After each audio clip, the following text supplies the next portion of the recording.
Assalomu alaykum. Bugungi darsimizda HTML bilan tanishamiz. HTML bu internetdagi barcha veb sahifalarni yaratish uchun ishlatiladigan vosita. HTML ning to'liq nomi Hypertext Markup Language, ya'ni o'zbek tiliga to'g'ridan-to'g'ri tarjima qiladigan bo'lsak, gipermatn belgilash tili. Oddiy qilib aytganda, bizga sahifalar orasidagi linklar bog'lanish imkoniyati, markup, matn, rasm kabi narsalarga tuzilma berish. Language esa faqat belgilar bilan ishlaydigan til.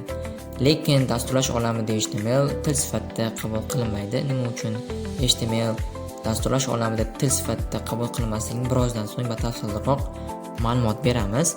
HTML nima uchun kerak? HTML siz internet sahifalari yaratib bo'lmaydi. HTML sahifaning matnlari, rasm va videolar, tugmalar va havolalarni tartibga solish uchun bizga yordam beradi. HTML sahifaning skeleti bo'lib xizmat qiladi. Keyinchalik unga chiroy berish uchun esa CSS foydalanadi. JavaScript esa bizga web sahifamizning interaktiv, ya'ni yanada kreativlashtirib, unga yanada qo'shimchalarni qo'shishda bizga yordam beradi.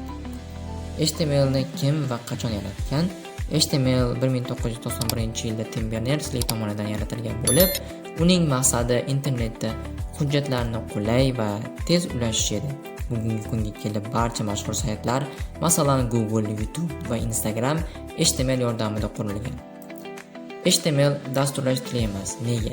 Ya'ni biroz oldin aytdimki, HTML dasturlash olamida web programming language deb tan olinmaydi. Nima sababdan dasturlash olamida, ya'ni HTML programming language deb tan olinmaydi? Buning sababi HTML faqat tuzilma beradi, ya'ni sahifa nima qayerda turishini belgilaydi. HTML da esa hisoblash, shartli tekshiruv yoki sikl kabi imkoniyatlarga ega emas. Umumiy qilib aytganda, HTML da logikali bir ishlarni amalga oshirish mumkin emas. Ya'ni iloji yo'q hozirchalik. Dasturlash tillari bo'lishi uchun, dasturlash tili deb hisobga olinishi uchun unda hisob-kitob yoki shartli qarorlar bo'lishi kerak. Bular esa HTML da mavjud emas hozirchalik. Endi zamon rivojlanyapti, keyinchalik yanada rivojlanib ketishi mumkin. HTML da esda qolarli 3 ta fakt keladigan bo'lsak, yangi imkoniyatlar, har bir HTML versiya yangi xususiyatlar bilan keladi doim. HTML5 ustunligi eng so'nggi va ko'p ishlatiladigan versiya hisoblanadi. Asosiy uchlik HTML, CSS va JavaScript. Bu web dasturlashda asoslar hisoblanadi.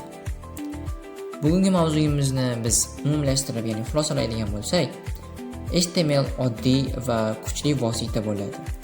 U web sahifa yaratish uchun birinchi o'rganiladigan asosiy til. Keyinchalik HTML ga CSS va JavaScript qo'shilib haqiqiy jonli veb saytlar yaratiladi. Bugun biz siz bilan HTML ni o'rgandik. Keyingi darslarimizda HTML strukturalarini ko'rib chiqamiz. E'tiboringiz uchun rahmat. Salomat bo'ling.